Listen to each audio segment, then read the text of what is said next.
Today I will be doing my zombie tutorial and showing you how I achieved this look. So the first thing that I did was glue down my eyebrows to make sure the liquid latex wouldn't stick. I got this good sized tube of liquid latex from Walmart for about $2, so I put it on my face and then began to spread it out with a sponge.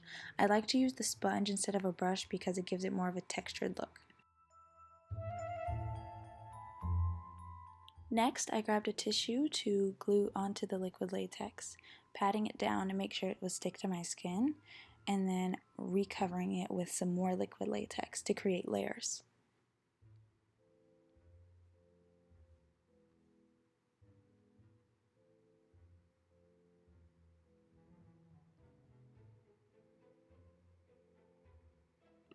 The next step was to begin tearing the tissue, and only the dry parts were left so that I could make out my fake scabs. While doing this, I continued to put some more liquid latex on the edges to make sure it would stick and blend more evenly with my skin.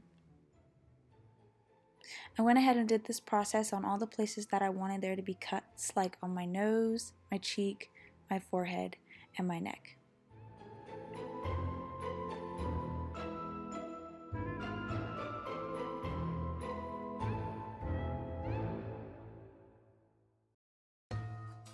It's important to note that I used 2 layers of tissue and liquid latex when doing this to make sure that I could have thicker skin and create more tears and have more mobility with the tissue.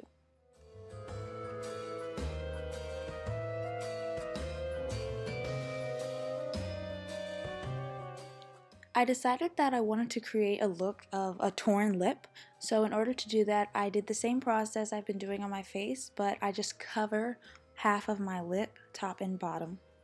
Break time.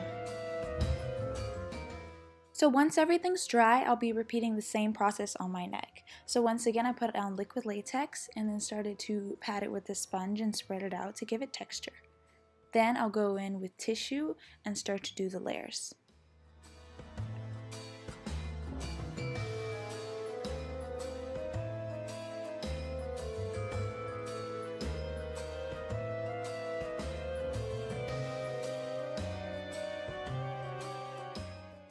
Now that my face is completely dry, I'm going to take this e.l.f. concealer, which you can get at the drugstore or Walmart, and cover my entire face, my skin and the liquid latex, to make sure that all is the same color and will blend a lot easier.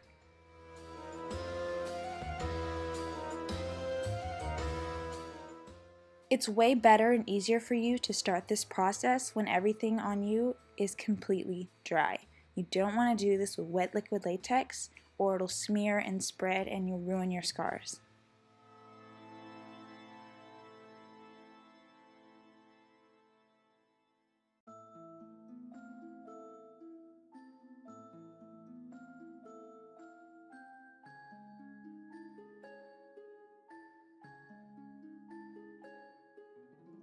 Now for the super fun parts. We get to make our wounds.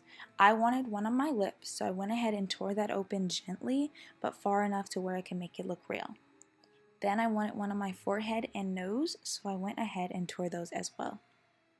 Using the little palette from the dollar store, I just went with the red color and made open wounds under my skin to make it look like they had been pulled apart. After this, I went back in with a bit more expensive palette, but it doesn't have to be. You can get one at the CVS or the drugstore and go in with a brown and a dark purple and make them look be old wounds that have been there for quite some time.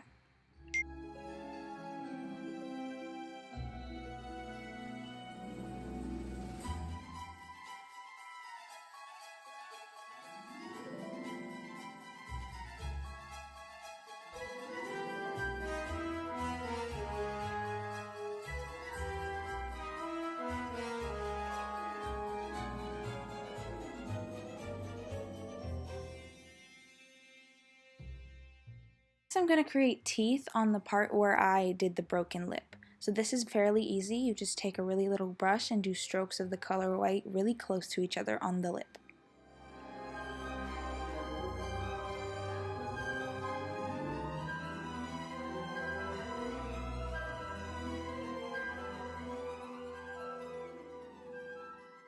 So So I decided that I wanted a little deeper of a cut on my lip, so I went ahead and gently tore open the liquid latex and added the makeup and teeth in that corner of my face.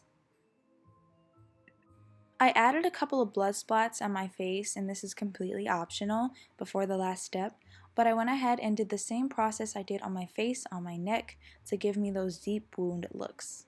I added blood to my wounds and went ahead and got a zombie-esque torn t-shirt, and there you go, your finished zombie look.